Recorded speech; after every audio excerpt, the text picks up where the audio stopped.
Boa tarde, é um prazer estar aqui, amém? Fazia tempo que eu não vinha no culto das 5, então é muito bom estar aqui, rever alguns irmãos, estou muito feliz, amém? Nós temos passado, amados, por momentos desafiadores, né? Não só agora, mas de um tempo para cá, nós temos vivido na história do mundo, não é Brasil, não é Pedra de Guaratiba, isso não é uma exclusividade nossa. Nós temos vivido os dias maus, os dias finais. Nós sabemos que como cristãos, nós encontramos refrigério, nós encontramos as riquezas do Senhor, a provisão, a cura, o cuidado, amém? A gente não está no mundo, então a gente está vivendo uma realidade paralela do mundo. Amém? Em contrapartida, o nosso corpo ainda está aqui. A gente ainda tem que conviver com as realidades naturais. E elas, às vezes, nos mostram um cenário muito feio. Um cenário de vírus, um cenário de ataques, de insegurança, de rumores de guerra, de angústia, de preocupação. Quantos sabem do que eu estou falando? E durante esse tempo que a gente tem vivido, a Bíblia fala algo que a gente não pode desprezar. A Bíblia diz lá em Hebreus que quanto mais o dia se aproxima, e ela escreve isso com o dia de forma em caixa alta, né? De forma grande, porque ela está se referindo ao dia final, ao tempo final. Então ele diz, quanto mais o dia se aproxima, é necessário que a gente congregue. Não deixe de congregar como é de costume de alguns. Porque quanto mais o dia se aproxima, mais necessidade nós vamos ter de ficar juntos. A primeira coisa que o diabo quer fazer, amados, em momento de pressão, é deixar você em casa. A primeira coisa que acontece quando você sofre pressão no dízimo, na questão financeira, é querer tirar o dízimo e as ofertas. É ou não é? Porque o diabo sabe que se a gente para de dar a semente, então a gente para de ter colheita. Se a gente para de congregar, se a gente para de se reunir, a gente para de ouvir aquilo que vai nos fortalecer. Não é ficando em casa e afastado e entristecido que você vai sentir força ou vai ter força para se levantar e sair de momentos difíceis. E parece que é isso que passa na nossa cabeça. Eu não estou bem, eu não vou. Quando melhorar, eu vou. Você está aqui ainda? Você já ouviu, já pregou o evangelho para alguém que disse, eu até queria aceitar Jesus, mas tem muita coisa errada na minha vida. Quando eu melhorar, eu aceito Jesus? Quando eu consertar isso e aquilo, então eu vou para a igreja? Já ouviu isso? Sabe quando é que isso vai acontecer? Nunca!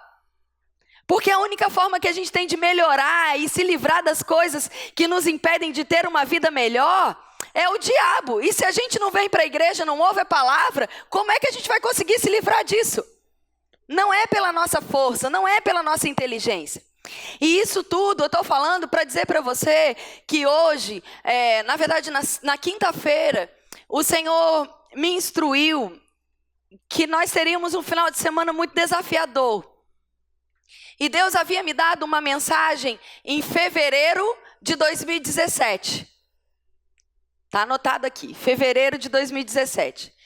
Nós tivemos um estudo, na época eu estava morando em Porto Alegre, e nós estudamos um livro de Tony Cook, que diz Atravessando as Tempestades. Como liderança, nós passamos todo o mês de janeiro lendo e estudando esse livro, e depois teve uma série de mensagens. E baseado nos estudos do livro, nas séries de mensagem, eu montei uma pregação, montei uma ministração, fui inspirada em fazer um estudo sobre isso. Os dias se passaram e eu comecei a perguntar, Senhor, quando é que eu vou pregar? E aí, na escala seguinte, quando eu fui escalada para ministrar, eu achava que eu ia ministrar sobre esse assunto, que seria normal. E Deus claramente disse, não. E os que me conhecem já há um tempo sabem que eu não guardo material. Então, eu não guardo ministração, eu não guardo slide, eu não guardo aula de rema. Quando eu ministro, quando eu prego, quando eu dou aula, eu termino a aula, termino de ministrar, eu pego tudo que foi escrito no caderno, nos slides e me desfaço. Para que quando o Senhor me ordenar aquele assunto, eu possa estudar de novo, montar de novo, rever aqueles assuntos e não ficar acomodada naquilo que já está escrito. E essa pregação já está guardada desde 2017. E de vez em quando, quando eu era escalada, eu ia nela e falava, Senhor, é essa? Chegou uma hora que eu confesso para vocês que eu deixei esse caderno colocado lá no fundo do armário e nunca mais mexi nele. Porque nunca era essa ministração. Quando foi sexta-feira, na madrugada de sexta-feira, a Agatha estava me acompanhando um pouco mais de perto nesse final de semana. O Senhor me acordou e disse: você vai precisar ministrar aquela mensagem que está no caderno do cupcake. E foi assustador, amados, quando eu olhei fevereiro.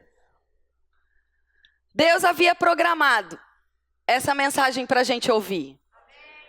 Eu não fazia ideia de onde eu estaria. Eu não fazia ideia, né? A gente faz planos, mas o plano é do Senhor, né? E o nome dessa série é Atravessando as Tempestades. Chegou a hora da gente aprender como se passa por uma tempestade.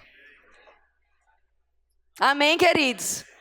Existe fé para isso, graça para isso, poder de Deus para isso, mas existe ensino para isso. Nós não podemos desprezar o ensino, não podemos desprezar o que a Escritura nos ordena fazer antes que a tempestade chegue. Eu sei que no Brasil nós não temos tantos furacões e tempestades tão violentas em categorias mais altas como nós temos em Miami, por exemplo, nas ilhas que rodeiam os Estados Unidos, nas costas. Mas lá, quando isso vai acontecer, 4, 5 dias antes, eles começam a emitir um alerta. E todo mundo já sabe o que tem que fazer. As pessoas precisam proteger as janelas, as portas, armazenar água. Você está aqui? Sabe, se você que não está acostumado com isso, vai para um lugar desse e despreza o aviso, você vai passar durante a tempestade de uma forma muito ruim. Mas aqueles que reconhecem um aviso e se preparam, eles passam a tempestade como se nada tivesse acontecido. Porque eles são supridos, guardados, protegidos, alimentados, seguros. É só esperar a tempestade passar. Não significa que não há desconforto, medo, angústia, preocupação. Mas tudo o que era necessário ser feito, é feito para que a tempestade venha, passe e as vidas sejam preservadas. Amém, igreja? Você está comigo? Então, a Bíblia diz, se você quiser anotar ou abrir, a Bíblia diz lá em Salmo 34, 19. Vamos conferir lá. Vamos começar por lá. Hoje de manhã eu estive compartilhando com a igreja essa mesma palavra, algumas pessoas estiveram aqui. Eu estava justificando que nós não estivemos aqui um período do mês de janeiro, porque você sabe o quanto eu gosto de mudar, né?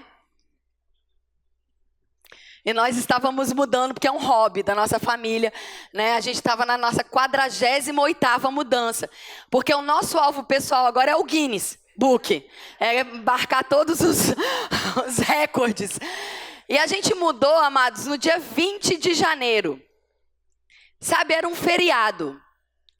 Como é desconfortável você mudar num dia em que tudo que você precisa não tem. Você está aqui? Às vezes, queridos, Deus, Ele está sinalizando coisas que no natural a gente nem está. Lá a gente falou, não, segunda-feira meu esposo não vai trabalhar, a lógica, né? Ai, meu esposo não vai trabalhar, vai ser maravilhoso. Por quê? Porque a gente não mora no Rio de Janeiro há anos. Eu não me lembrava que tinha feriado no dia 20.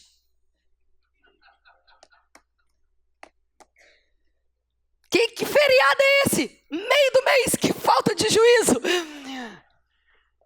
Já tentou mudar num feriado? Não tem padaria, não tem supermercado. Nem poder fazer mudança podia, porque era feriado. Ainda bem que como a gente não tinha móvel, a gente sobe com mala, o povo acha que a gente está saindo de férias. O que eu quero dizer para você é, Deus não quer que a gente passe por situações em dias de feriado. Em dias desafiadores, em dia em que você precisa de um pão e não tem uma padaria, um supermercado e está fechado. Você está comigo?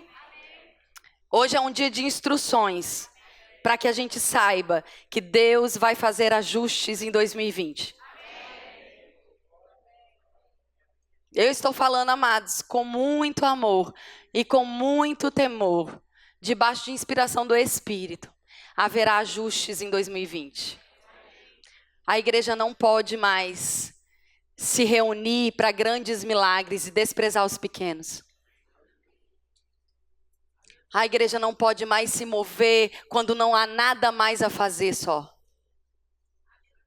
A igreja precisa se mover quando o filho de alguém está gripado. Quando alguém vai operar o siso. Quando alguém perdeu o emprego. Está comigo? Porque a Bíblia diz que se a gente for fiel nas pequenas coisas, Ele vai nos colocar sobre as grandes coisas. Nós precisamos, começou, mas nós precisamos entender o que começou e andar com sabedoria nesse trilho. Se você não tem orado por uma dor de cabeça antes de tomar um Tilenol, você não está apto a curar câncer.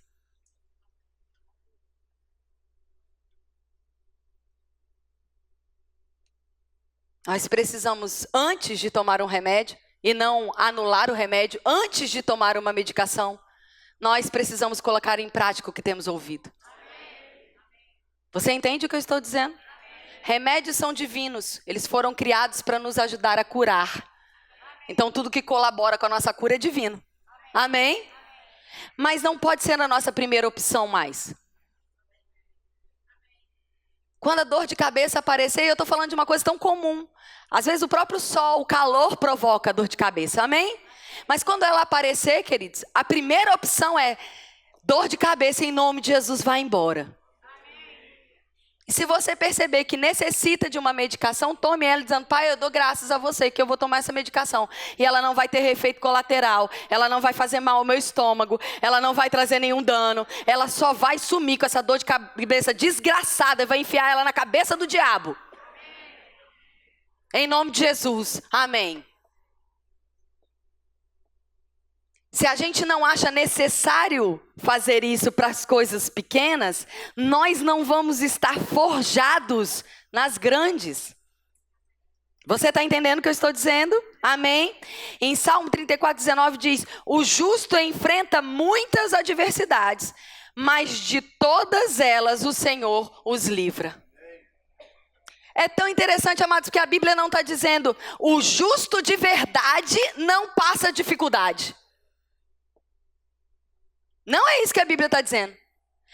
Aquele que é amadinho, queridinho de Jesus, não tem problema. Hein? É isso que está dizendo aí na sua Bíblia da linguagem moderna do mundo?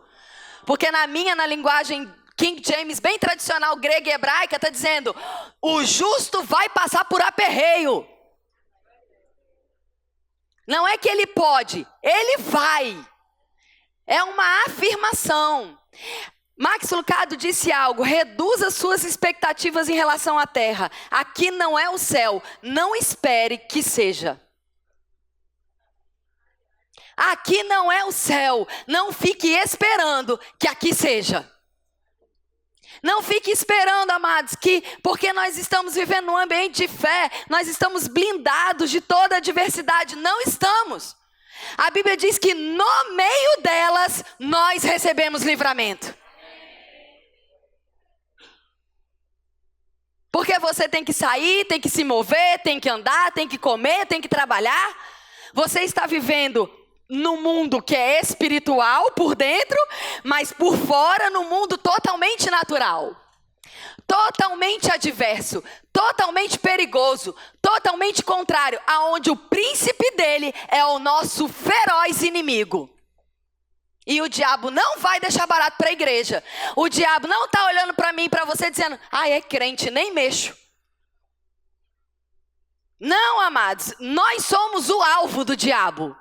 Porque se o diabo colocar medo em você, se ele cala a sua boca, se ele paralisa o teu ministério, então ele fez o que ele precisava fazer. E eu vejo pelo Espírito quantas pessoas estão paralisadas, debaixo de um espírito de medo, de covardia, de dizer o que a Bíblia diz, porque não quer ser rejeitado. Eu estou dizendo para você essa tarde, com muito amor no meu coração, este é o tempo de você abandonar as coisas que são naturais e se levantar por dentro e fazer o que você foi chamado para fazer. Esse é o tempo de você abrir a sua boca e se arrepender daquilo que você sabe que tem errado. A pregação de Mateus começa com Jesus dizendo: se não há arrependimento, não tem reino. Não adianta a gente ficar clamando por reino se não há arrependimento. Se as benditas frases do isso não tem nada a ver. Bendita, bem entre aspas. Hoje de manhã eu compartilhava a igreja e estava dizendo: eu não tenho, amados, o hábito, nem o coração, nem o desejo, nem a doutrina de ficar dando ao diabo o que não é do diabo. Tá comigo? Mas aquilo que é dele, a gente tem que prestar atenção. E uma das estratégias que o diabo tem é nos roubar o tempo. E ele não vai fazer isso com algo que a gente não goste, com algo que a gente não tem prazer. Ele vai fazer isso dando a você a informação de que o que você está fazendo não tem nada a ver, é só descanso. Mas eu te pergunto, se você passa uma semana inteira ouvindo música do mundo, vendo programações do mundo na TV, se enchendo do que é natural, e a adversidade bater na sua porta, o que você vai ter para botar para fora? Cadê os tapumes da janela? Cadê as águas estabelecidas dentro da sua casa? Cadê a comida estocada? Ah, eu estava distraído. E aí quando a tempestade chega na casa dessas pessoas, elas perguntam: ei Deus, por que você está fazendo isso comigo?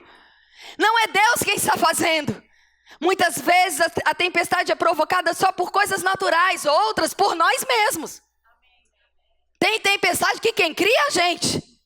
E tem tempestade que quem cria é o diabo. De todas Deus nos livra. Mas para nos livrar, Ele precisa que os nossos ouvidos estejam atentos. Se eles estiverem ocupados com o que é natural, como vamos discernir o que é espiritual? Não se trata, amados, de classificar pecado. As pessoas ainda estão perguntando: mas é pecado ouvir música secular? Não é pecado, só que se você não tem tempo para ler a Bíblia, não tem tempo para ir no culto, não tem tempo para consagrar, e vai ter tempo para ouvir o que é natural? Não é questão de pecado, é questão de escolha. É escolher a melhor parte. É decidir ficar com aquilo que vai edificar a sua fé, fortalecer a sua vida. Porque a Bíblia está emitindo sinais. Ei, Jesus está voltando. O fim está próximo. Não dá mais para perder tempo com pecado. Não dá mais para perder tempo com distrações. Você está aqui? Você ainda me ama? Só um pouquinho? Só um tiquinho, já é o suficiente. Até a próxima ceia aqui, a semana que vem, você vai aumentando esse amor para você poder ceiar. Vamos pegar alguns exemplos bíblicos. Jesus quando nasceu, algumas pessoas recentemente compartilharam algo terrível na internet, de total falta de conhecimento da palavra, dizendo que Jesus quando nasceu, Deus tinha um propósito para que ele fosse para a manjedoura. Deus não tinha propósito nenhum de Jesus nascer no meio de um bando de bicho cheio de carrapato. Porque se Deus tivesse um propósito, José foi teimoso. Porque ele procurou um lugar para eles ficarem. Ele foi de hotel em hotel, batendo, dizendo: tem vaga, tem vaga, tem vaga. E se ele foi atrás de vaga em hotel, é porque tinha dinheiro para pagar. Que ele não ia dar o golpe. Tá comigo?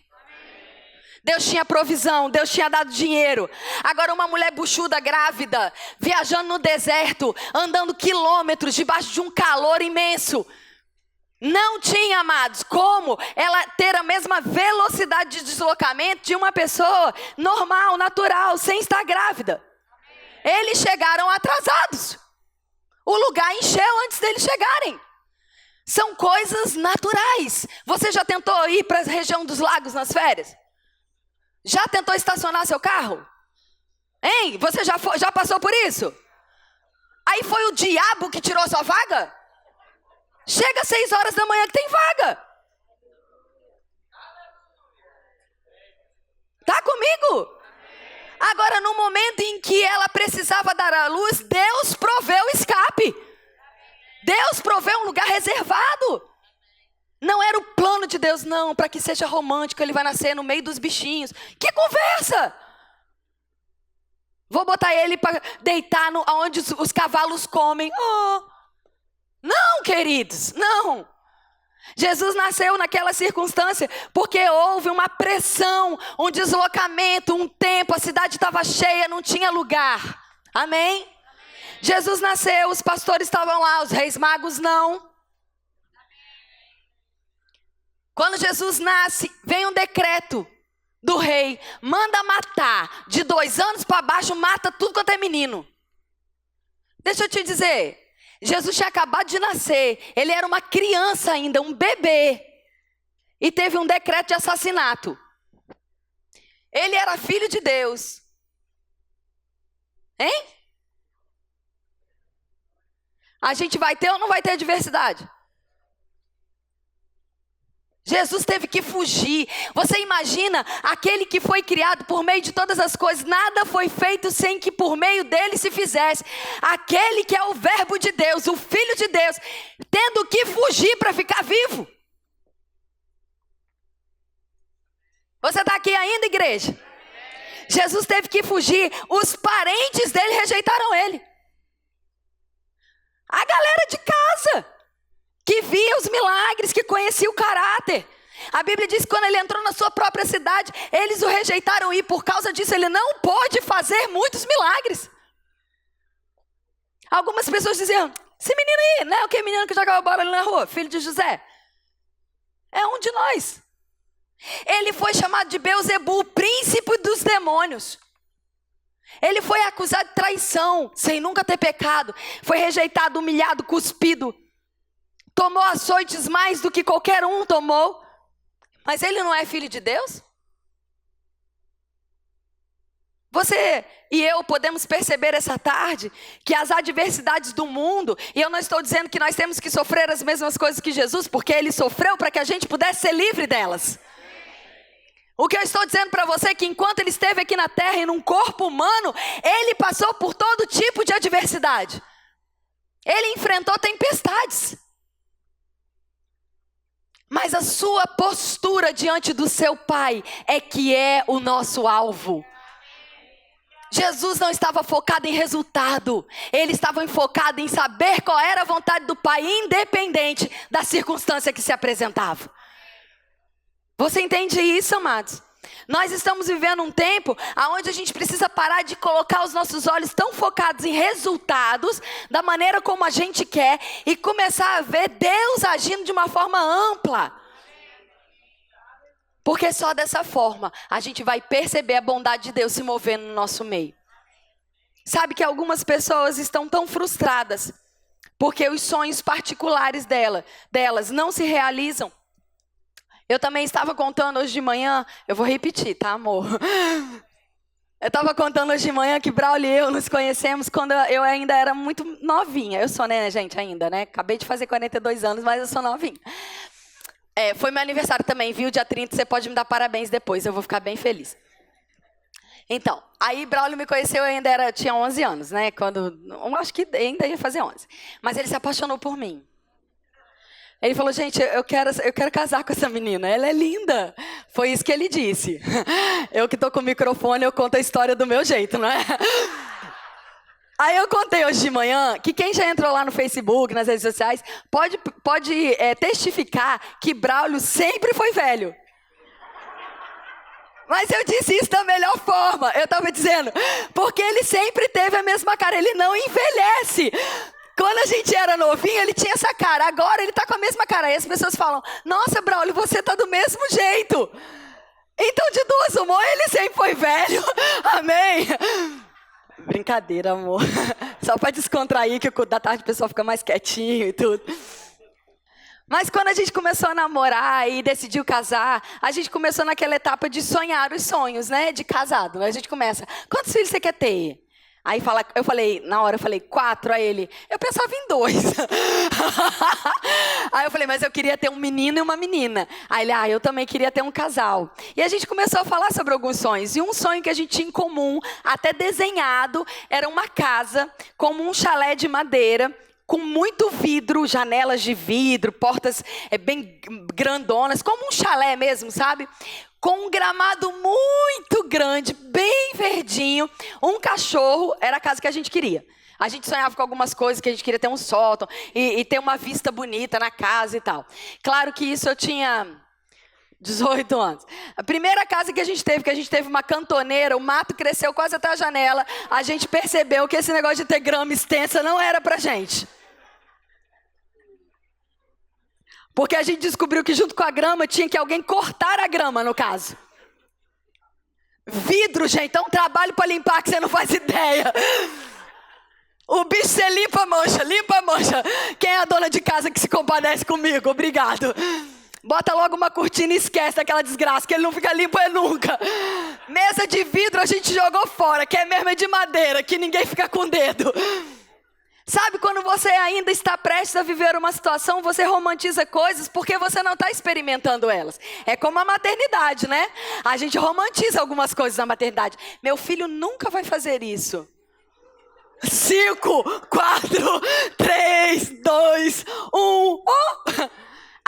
Deixa fazer. Sabe por quê, queridos? Porque antes de viver as coisas, a gente tem um cenário. Mas depois da experiência... Enrolei, contei minha vida, desabafei coisa que não tinha necessidade o tempo todinho, só para te dizer, experiência sempre vai ser mais forte do que teologia.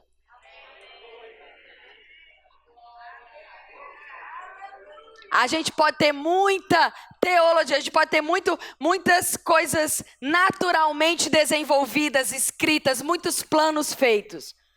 Mas a experiência de passar por uma tempestade confiando em Deus, vai forjar em você um caráter inabalável. Você para de se comportar como um menino espiritual, que só está bem quando tudo vai bem. E começa a se posicionar, como a gente cantou, na presença de Deus. Eu posso gritar, posso correr, posso cantar, posso desabafar, posso chorar, posso dançar. Por quê? É na presença dele que eu resolvo as coisas. Depois que eu saio dali, eu estou pronto para enfrentar as tempestades. Você está aqui? A Bíblia diz lá em João 16:33, não precisa abrir, mas se você está anotando e quiser anotar o versículo, João 16:33 diz assim: essas coisas vos tenho dito para que tenhais paz em mim, no mundo passai por aflições, mas tem de bom ânimo, eu venci o mundo. Amados, Jesus estava aqui preparando os discípulos para ir para a morte. Jesus estava avisando, é necessário que eu morra. Sabe que a primeira reação dos discípulos foi, a gente não quer ouvir isso. E era normal, provavelmente todos nós faríamos a mesma coisa. Afinal de contas, passaram anos aguardando Jesus, esperando que ele chegasse. Agora Pedro fala cheio de ousadia, tu és o Cristo, o Filho do Deus vivo. E ele diz, sim, eu sou, aleluia. Aí em seguida ele diz, e é necessário que eu morra. Faz isso não, Jesus. A gente está te esperando um tempão. Tu chega faz 3 anos, está dizendo que vai embora. Você está aqui? Às vezes a gente, como eu disse, a gente romantiza cenários, mas pensa, o Salvador do mundo, aquele que era aguardado e esperado aparece, diz que é Ele, e diz, sou eu, mas eu estou indo morrer. Se você amasse Jesus e estivesse lá andando junto com Ele, a sua reação ia ser, não vou deixar isso acontecer com você. Eu te amo, Jesus, eu te aguardei, você é o nosso Messias. Você está aqui?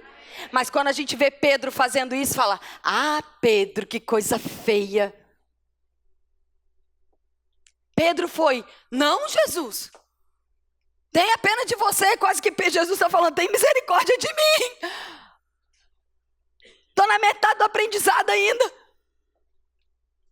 E Jesus expulsa o espírito de Satanás, que ia contrário aquilo que Deus já havia dito que ia acontecer. Você está aqui?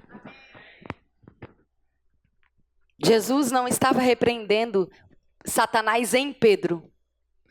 Jesus estava dizendo, eu vou fazer aquilo que o Pai disse que era necessário fazer. não adianta dizer nada o contrário disso. Eu não preciso de pessoas me desencorajando. Amém, queridos? Sabe que nem sempre você vai ouvir palavras que vão ser agradáveis. Eu vou repetir, sabe que nem sempre você vai ouvir palavras agradáveis. Hoje de manhã aconteceu a mesma coisa, eu falei para trazer uma silver tape.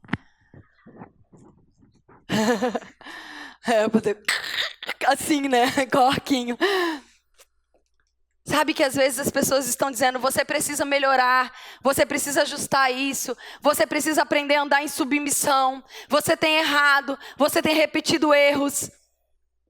Para olhar a sua vida nos últimos 4 anos e ver se você não está vivendo um ciclo de desobediência. Colocando a culpa no diabo, a culpa na liderança, a culpa na outra igreja, a culpa na família. Eu faço um tratamento, amados, de tireoidite de Hashimoto. É um tratamento muito enjoado de fazer, muito difícil de fazer. E eu sou curada, amém? Mas eu também sou prudente. E enquanto eu aguardo a manifestação plena da minha cura, eu faço aquilo que eu tenho que fazer. Mas é muito ruim você ter que se submeter a algumas coisas que você não quer. Hoje, de novo, né, eu estava dizendo, eu não preciso de ninguém me encorajando para comer um bolo de aniversário, um bolo Red Velvet. Eu não preciso de ninguém do meu lado. Vai, Kézia, a gente está contigo, mas uma fatia come, você consegue. Dá as mãos, irmãos. Rouba xerequele, mais uma fatia, em nome de Jesus. E eu não estou debochando, não, eu estou falando a verdade. Eu não preciso sentar na frente de um bolo de Red Velvet com aquela cobertura maravilhosa e alguém ficar me incentivando a comer. Porque eu quero comer. E para algo que você deseja, que você quer, você não precisa ninguém te incentivar. Agora, para acordar 5h40 da manhã, botar um tênis e ir para a academia, meu amigo, a igreja precisa glorificar de pé. É motivo de jejum, oração. Eu falei também que tem gente aí que não é muito normal, que até gosta, né? Que fala que igual, eu adoro, me dá prazer correr de madrugada. As pessoas, né? Estranhas. Tem coisa que a gente não faz porque ama, porque tem prazer, que tem alegria. A gente faz porque olha e fala, não estou gostando do resultado, então muda. Ah, eu não estou gostando do meu corpo, muda. Ah, eu não estou gostando da minha vida ministerial, muda. Ah, ninguém me dá uma oportunidade. Você acha mesmo que púlpito é oportunidade? Você realmente acha? Você ainda acha que púlpito é oportunidade? E não pagar conta na rua, dar mau testemunho, falar mal de liderança no Facebook? A oportunidade está aí. Use-a. Pregue de forma coerente nas suas redes sociais. Pregue de forma coerente no seu trabalho. Se você está passando por uma dificuldade financeira, renegocie a sua dívida.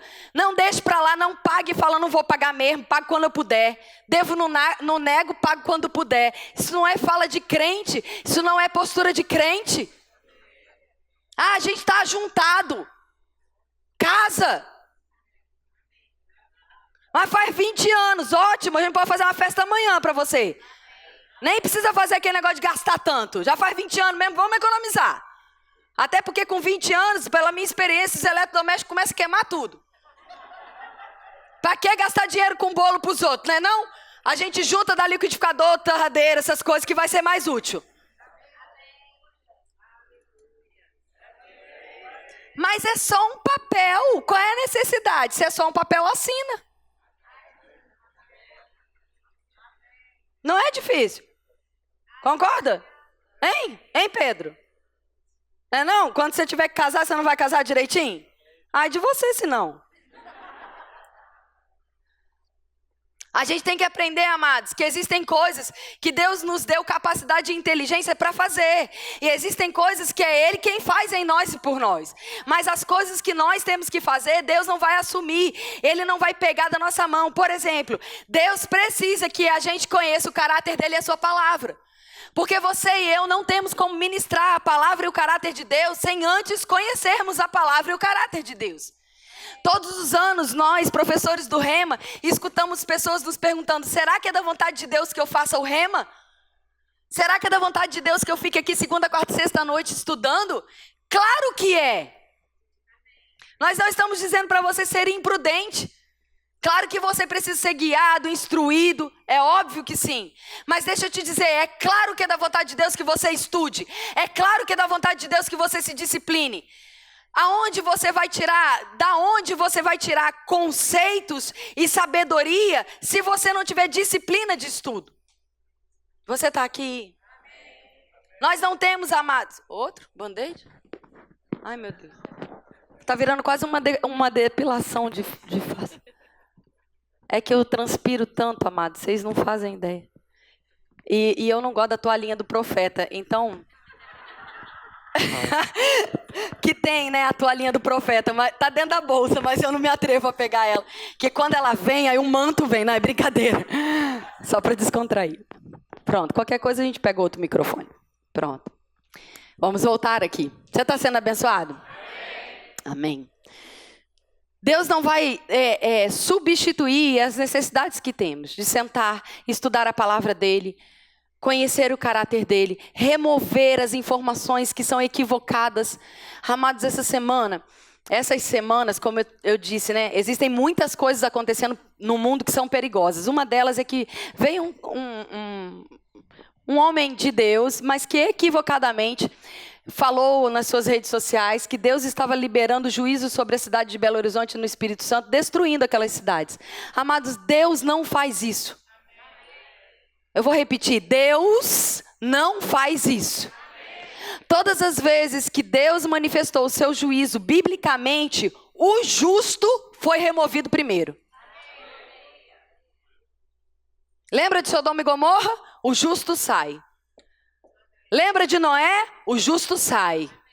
Deixa eu te dizer, a tribulação vai vir sobre a face da terra. Nós, os justos, seremos arrebatados antes. A igreja não passa pela tribulação, porque toda vez que juízo de Deus está vindo sobre a terra, justo é preservado. Amém, queridos? Então não caia nessas informações, às vezes equivocadas pela falta de conhecimento. Não é por maldade, eu não estou dizendo que foi por maldade, mas por falta de conhecimento as informações podem ser misturadas. Amém? Sim, existe um desequilíbrio natural. Sim, existe uma colheita daquilo que nós temos feito com o tempo, com a natureza. Amém, amados? Existe um descaso da política, porque todos os anos, nos últimos 40 anos que eu tenho de vida, todo mês de janeiro e fevereiro, Belo Horizonte é assolado com água. Não é novidade. Há uns anos atrás foi Rio, foi Petrópolis, quem se lembra? Quando despencou tudo. Por quê? Porque as pessoas constroem áreas que não podem, jogam lixo no bueiro, ao invés de varrer para dentro da lixeira. Joga a latinha do carro no chão. Enche em top, vem água, não tem para onde ir, o que vai fazer? Se ela não tem para onde escorrer, ela volta, sobe, inunda, carrega tudo. Porque chuva de março, desde a época que tinha música. Vem todo ano. As pessoas querem nos convencer de que está havendo um movimento global. Nada. Vai lá e pesquisa na biblioteca da sua cidade. Jornal lá de quando eu nasci, 1978, janeiro de 1978. Você vai ver as mesmas notícias. 40 anos atrás. Outro dia. Você vai ver as mesmas notícias. Sabe por quê, amados? Se o homem não aprende, ele vai passar pela mesma coisa, ano após ano, ciclo após ciclo, colocando a culpa em todo mundo. Só não vai fazer uma autoanálise. E sem autoanálise a gente não sai do lugar. Eu estou com temor dizendo para você, igreja, que Deus está trazendo anúncios de ajuste. Anúncios de tempestade. Ele está avisando a igreja: ei, igreja, para de se contaminar daquilo que é mundano. Para de trazer frases do mundo para o seu vocabulário. Para de aceitar o que é comum no lugar do que é santo e separado. Para de dizer o que é ponto de vista quando a Bíblia está deixando bem claro o que é e o que não é. Para. Porque se não parar, vai ter consequência. Se a igreja não acordar e se posicionar em santidade agora, amados. E santidade não é você ir para uma cúpula e ficar preservado de tudo e não fala com ninguém e não sai. Não é isso que eu estou falando. Mas é não se contaminar com a comida do rei. É não usar as frases, posturas, informações como amor. Amor corrige, amor disciplina, amor não deixa solto, amor não larga de qualquer jeito. Amor não diz, eu te entendo, fica aí no seu tempo, toma o teu tempo. Amor diz, cara, muda rápido, porque só você está perdendo com essa sua postura. Mas e se fulano não falar mais comigo? É melhor ele não falar mais com você agora, mas tomar uma atitude correta do que continuar sendo seu amigo e perder tudo que Deus tem para ele. A Bíblia nos alerta, amados, que muitos acabam sofrendo coisas nesse tempo porque estão desprezando os avisos de Deus. Ceando de qualquer forma, vivendo de qualquer forma. Eu sei, igreja, que talvez você queria essa tarde uma palavra de que você vai ficar rico. Para você poder gritar bem muito e correr bem muito. Mas como eu disse, nós tínhamos planos. E esses planos, aos olhos da nossa família, de alguns parentes, foram frustrados. Mas aos nossos, nós abrimos mão daquilo que sonhávamos, porque entendemos que o que a gente sonhou como casal não cabia no propósito de Deus para a nossa vida. Você acha mesmo que nesse tempo a gente ia ter tempo para cuidar de grama? A gente mal tem tempo de falar um com o outro. Se bobear muito, tem que ligar, marcar na agenda. Você está aqui. A gente mal tem tempo de sentar e fazer uma refeição.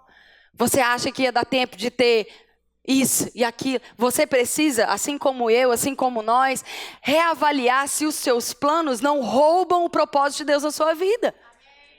Se você não está tão focado em fazer algo porque era algo que você sonhou e para você é resultado de sucesso, mas no olhar de Deus não é resultado de sucesso. Resultado de sucesso é você curvar os seus planos e deixar que os dele sejam feitos na sua vida. E assim como eu disse essa manhã, nada me deixa mais pleno e mais feliz do que obedecer a Ele. Então talvez lá com 16, 17 anos eu pensava, o dia que eu tiver isso eu vou ser tão feliz. No dia que essas coisas acontecerem eu vou ser uma mulher realizada. Amados, nada me deixa mais realizado do que pregar a palavra. Mas com 17 anos eu não sabia disso. Agora chegou uma hora que eu sabia disso, mas ainda assim eu precisava decidir, ou eu fazia a vontade de Deus, ou eu persistia em fazer a minha. E perceba, Deus não ia me condenar se eu decidisse fazer a minha.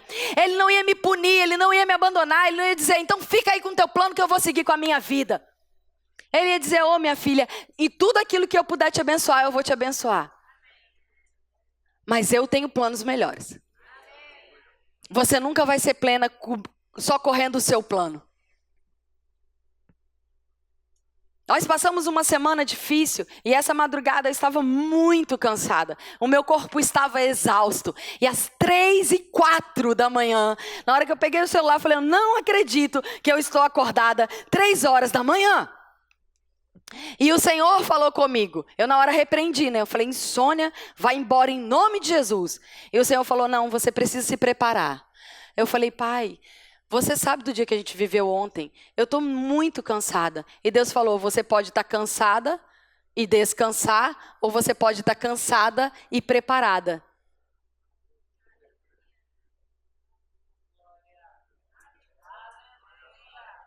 Se eu decidisse continuar dormindo, o Senhor ia guardar o meu sono. Eu ia acordar descansada, mas talvez insegura por todo o dia de hoje. Ele precisava, como um bom pai, dizer, eu sei, filha, mas eu te sustento, confia em mim. Você vai precisar mais do que eu estou falando, do que você acha que você precisa. Você está aqui ainda? A minha pergunta para você essa tarde é, quando as tempestades vêm, que voz ela tem ouvido? O que a tempestade ouve? quando ela chega na sua casa? O que a tempestade ouve quando ela chega no seu coração como medo, insegurança? O que a tempestade ouve quando ela assola uma igreja? Uma igreja abatida, cheia de perguntas sem respostas, cheia de dúvida. Por que não foi, por que não é, por que não isso, por que não aquilo? Ou uma igreja triunfante, que fala, nós não estamos aqui para resultado, nós somos uma família, a gente sofre junto, a gente chora junto, a gente se alegra junto, a gente celebra junto.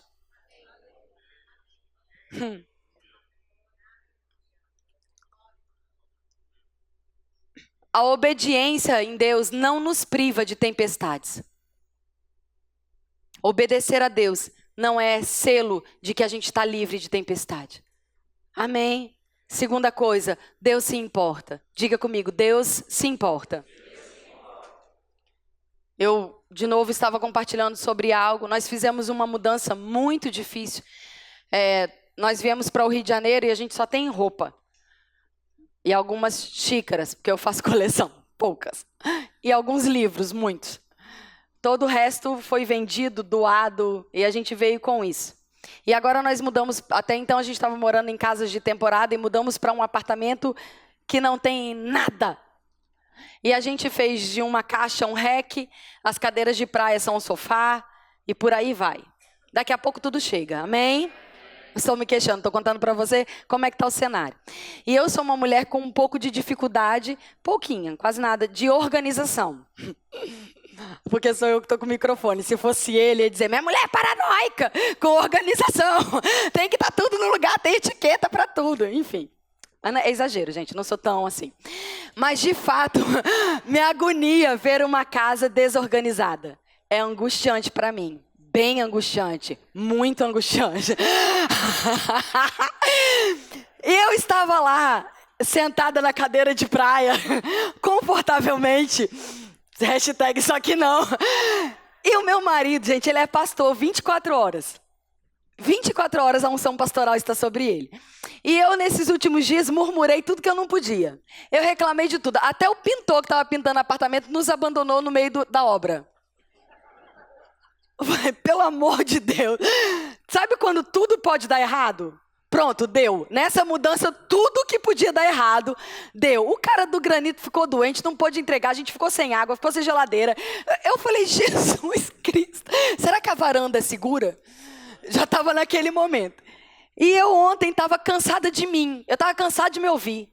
Eu falei, Jesus, como eu estou reclamando, eu preciso sair desse ciclo vicioso. E eu sentei, eu estava lá quieta, tomei um banho, lavei a cabeça.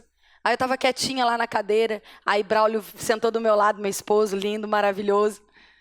Aí virou para mim, olhou para fora e falou, que vista linda a gente tem.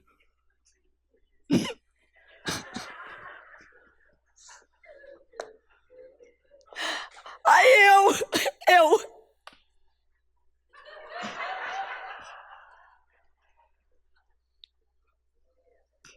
É, amor. É linda. Ai. Mas na mesma hora o Espírito Santo falou, você não queria melhorar? Olhe para os pássaros. Lembra Mateus 6? Não fica preocupando o que vai vestir, o que vai comer, o que vai ter, o que não vai ter. Procura uma janela, busca uma fresta, no meio dos lugares sufocantes, vai para fora, olha para um pássaro e lembra, ele não tem medo do inverno, ele não tem preocupação com o verão, ele não tem preocupação com comida, com água, com abrigo. Aí a Bíblia diz, se Deus cuida de um passarinho, Ele não vai cuidar de você? No meio do desespero sufocante, tem alguém para te dizer, olha a vista, tira os olhos daqui, tira os olhos do que é natural, olha para o que Deus está fazendo, não olha para o que não está sendo feito ainda. Foca no que Deus está fazendo, foca na bondade de Deus, na fidelidade de Deus. Eu vou te dizer quantas razões você tem essa tarde para agradecer ao Senhor. Quantos são os motivos para a gente dar graças ao Senhor essa tarde? Você está vivo, respirando. Ei, igreja, você está sentado aí, ouvindo uma palavra. Você almoçou hoje, você tomou banho, eu espero. Você tem uma casa para onde ir. E se você não tiver, nós somos igreja, a gente vai estar junto com você. Enquanto a gente tiver casa, você tem casa também. Enquanto a gente tiver comida, você tem comida também. Está na hora da gente ser esticado a ser igreja de verdade. Está na hora da gente ser esticado em, se você não tem e eu tenho, os dois têm. Está na hora da gente parar com mimimi. E quando eu falar, eu te amo, você está errando, você dizendo, meu Deus, que cuidado foi esse? Porque eu nem estava percebendo o quanto eu estava indo por um caminho perigoso. Ao invés de falar, fulano falou isso comigo, nunca mais eu olho para ele. Vai continuar errando. Há anos eu tenho procurado, Kézia, sobre cura, sobre a minha vida. E o perdão, como vai? Tem andado em perdão? Tem andado em amor? Ou está carregando aquele sentimento, não fui eu que errei?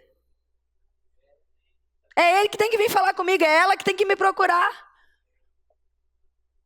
A gente tem que exercer perdão o tempo todo, amados, todos os dias, na nossa vida cotidiana, porque senão as tempestades chegam e a gente está tão olhando para dentro daquela dor que a gente não se dá conta dos trovões, dos relâmpagos, que anunciam, ei, tem tempestade chegando.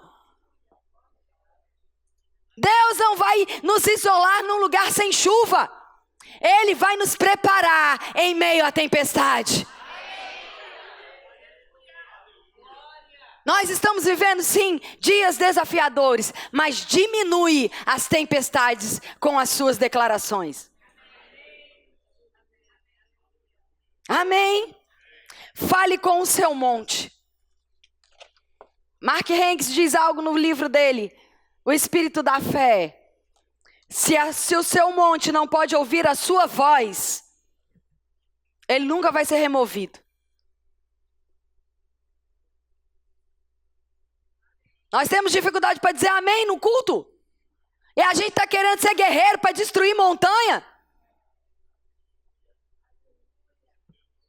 Se a tempestade não ouve a minha voz, se ela não ouve o meu comando de vai embora, e eu quero no desespero exercer essa autoridade, não vai funcionar. Desespero não funciona, o que funciona é fé.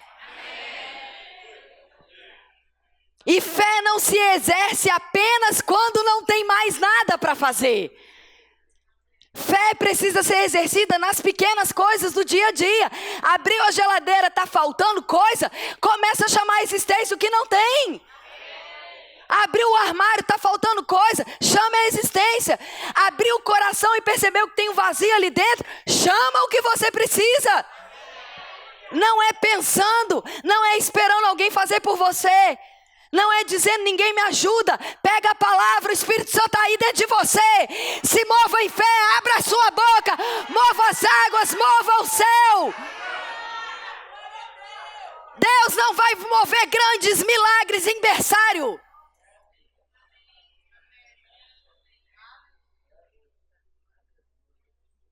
Para se ver muitos grandes milagres, é necessário homens e mulheres forjadas em tempestades.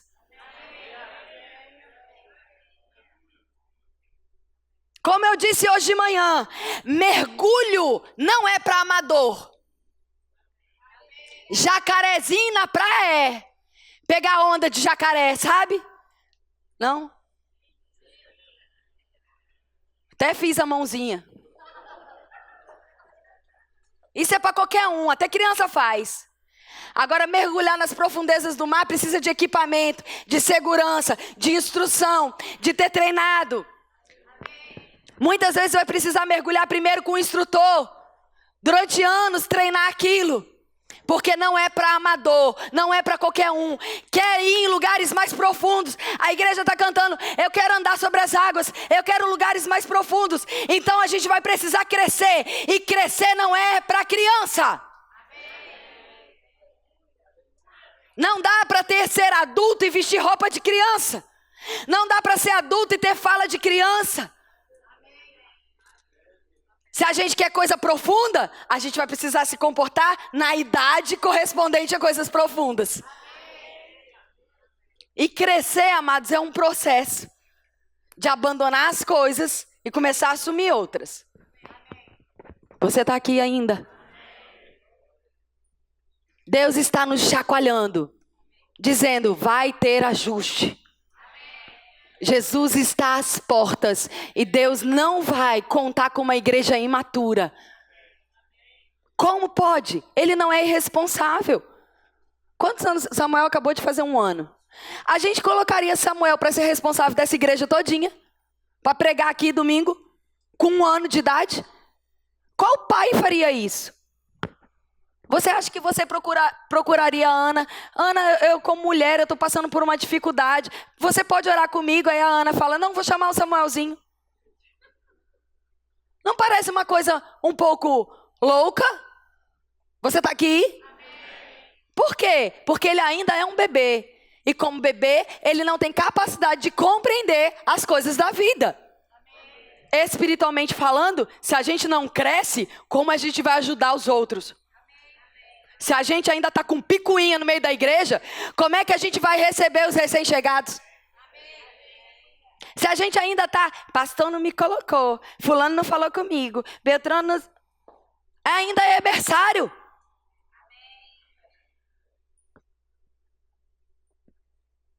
Deus vai trazer ajuste em 2020. Ajuste para crescimento, para fortalecimento. Ajuste para a gente não passar em tempestade de qualquer jeito. Ajuste para a gente viver as coisas mais profundas, ver o que naturalmente a gente não viria. Porque em lugares profundos você vê coisas que só quem mergulha vê. Peixinho você vê em qualquer lugar. Mas para você ver as profundezas do mar, é necessário mergulhar no profundo. Quando você está no profundo, você não escuta. É outra comunicação. As vozes internas, as vozes externas não são ouvidas. Para terminar, no ano de 2015, um tsunami atingiu a Indonésia, obrigado. Um casal de brasileiros estava mergulhando ali.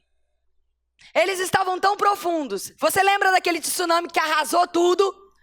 Aquele casal estava mergulhando. O tsunami passou por eles. Eles continuaram mergulhando. Passaram um tempão dentro da água. Quando saíram, não entenderam, foi nada. Porque no profundo não é qualquer coisa que te pega. No profundo não é qualquer coisa que te atinge. Mas para estar no profundo é necessário preparar, educar, aprender os sinais, aprender a ouvir, aprender a interpretar o tempo, o modo, as chaves de segurança, aprender a respirar, aprender o tempo.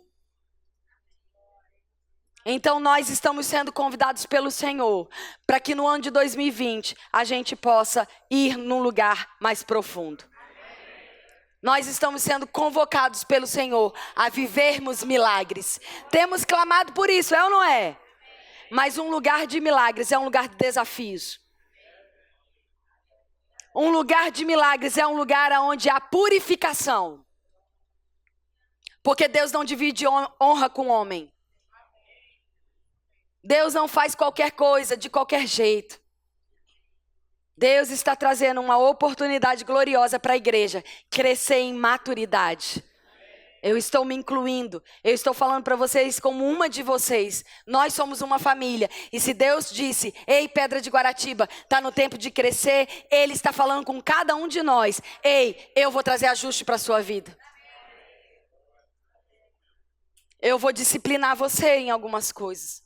Eu vou ajustar seu tempo, as suas prioridades, seu coração, a sua motivação. Eu vou ajustar a sua relação comigo. Eu vou fazer você mais madura em me ouvir e obedecer. Você ainda está aqui? Para terminar, 1 Coríntios capítulo 13.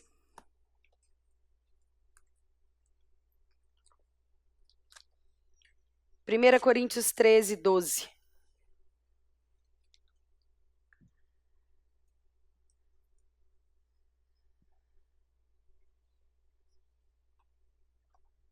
Quando as tempestades se levantam e não desaparecem imediatamente, pode ser que Deus, nesse tempo, esteja trabalhando mais dentro de você do que do lado de fora. Quando tempestades se levantam e aparentemente demoram a passar, pode ser que Deus esteja trabalhando mais dentro de você do que do lado de fora.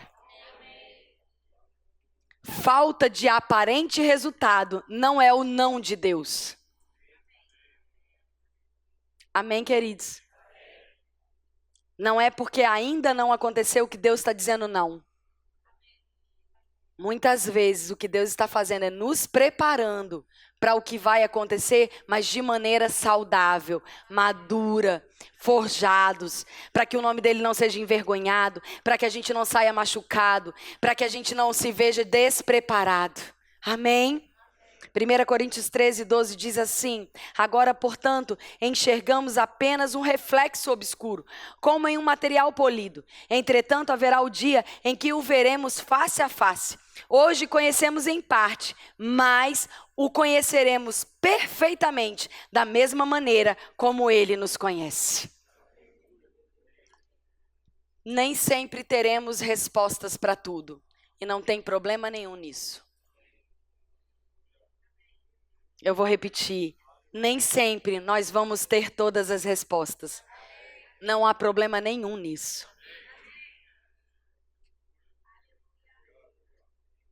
O povo da fé também diz: eu não faço ideia. Eu não sei. Nós não precisamos catar versículos para dar todas as respostas. Quanto a isso, eu não sei te dizer, mas o que eu sei, Deus é um bom pai, Ele tem cuidado de nós. Eu posso olhar para a minha vida e vejo os livramentos, eu posso olhar para os milagres à minha volta e vejo a bondade de Deus. Eu sei do caráter de Deus, eu sei o que Deus é, eu sei o que Ele faz. Ele não está matando, roubando e destruindo, quem faz isso é o diabo. Eu sei da bondade de Deus, eu sei dos livramentos, eu sei que Ele é o alfa, o ômega, o princípio e o fim. Eu sei que Ele enviou o Filho dEle, morreu no meu lugar, ressuscitou o terceiro dia e prometeu que vai me buscar.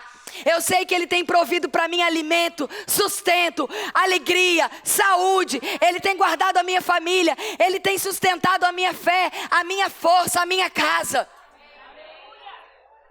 Talvez você não tenha resposta para algumas coisas, mas você tem resposta para muitas coisas. Para muitas coisas. E para terminar de verdade sobre a fé, existe uma história que eu ouvi de um ministro do Verbo, que um rato entrou dentro de uma cabine de avião. E quando os pilotos já estavam com o protocolo de levantar voo e viram aquele animal dentro da cabine, então o copiloto perguntou para o piloto: e agora, vamos cancelar o voo? O que nós vamos fazer? Tem um rato aqui dentro. E o piloto falou: não, nós não precisamos cancelar voo nenhum. Existe uma altitude aonde esse rato vai morrer, ele não vai suportar. Então, para a gente terminar e matar o rato, acabar com as ratazanas, é só voar mais alto. Você não precisa cancelar o voo, você precisa subir a altitude. Quando ratos aparecem, você não precisa botar o pé no freio e dizer: está cancelado o voo. Você vai falar: não, meu amigo, puxa aí, porque a gente vai ter que voar mais alto para matar os ratos. Ratos não sobrevivem em lugares altos. Quando ratos aparecerem, não põe o pé no freio. Puxa o manche e sobe o avião, empina o bico, porque ele vai morrer. E a gente vai voar mais alto, a gente vai mergulhar mais fundo, a gente vai correr mais rápido, porque eu sei em quem eu tenho crido. E eu estou certa, amados, que Deus não vai nos decepcionar. Ele é vencedor, Ele é vitorioso. Essa batalha é vencida. Nós não estamos crendo num Deus morto, coitado, pendurado no madeiro. Ele ressuscitou, Ele venceu. E da mesma forma, igreja, que Ele venceu, nós também vencemos. Ainda que o meu corpo morra, eu sou eterna. Ainda que o meu corpo padeça, a minha eternidade é por dentro. Você pode dizer essa tarde: eu sou eterno. Essa é a convicção que precisa chacoalhar a igreja. Essa é a convicção que precisa fazer a gente cantar aqui de fé em fé, que só vai melhorar. Porque cantar músicas assim em meio a dias difíceis é muito difícil. É mais fácil cantar aquelas músicas que fazem a gente chorar. Porque ninguém aqui está com vontade de fazer rodinha e sair dançando e correndo. Mas atitudes de fé são assim. Você já deu uma carreira hoje? Você já correu e já se alegrou, porque você sabe qual é o seu futuro. Você sabe que está sendo provido para você. Que tal a gente dançar e tocar o pandorim lá antes do mar se abrir? Porque depois é fato. Depois que o mar se abre, você está celebrando fato. Agora, antes de se abrir, é fé. Deus está procurando quem é da fé aqui. Quem está pronto para dançar essa tarde e celebrar e correr e se alegrar na presença de Deus, porque Ele vive e nós temos a certeza de que Ele é um bom Pai e está cuidando de nós. Amém, igreja? Você pode ficar em pé essa tarde. Aleluia! Eu realmente desejo de todo o meu coração que você tenha sido abençoado, enriquecido, abastecido essa tarde. Eu oro para que você tenha uma semana sobrenatural. Eu oro para que os sonhos de Deus sejam restabelecidos dentro de você. Para que o Espírito Santo traga à memória tudo aquilo que você foi chamado para ser e viver. O propósito de Deus na sua vida. Quando você sabe qual é o propósito, tempestade nenhuma para você. Amém. Amém mesmo. Se você veio aqui essa tarde e você estava aqui por qualquer outra razão a não ser adorar o Senhor, eu quero te dizer que você veio aqui porque Deus chamou, atraiu você para esse lugar. A Bíblia diz que a unção atrai. A unção atrai para trazer respostas, cura, milagre e salvação. Se você entrou aqui essa tarde e você ouviu tantas coisas e está vendo a sua vida, está olhando para dentro do seu coração dizendo, o que vai ser de mim? Eu quero te dizer que a primeira coisa que você precisa é reconhecer que Deus é bom e que Jesus é Senhor e Salvador da sua vida. Não há outro lugar para você, não há vida para você a não ser em Jesus. Jesus é a resposta que você precisa, Jesus é a solução para os seus tempos difíceis. Como nós dissemos, nós não estamos prometendo uma vida tranquila, sem dificuldades.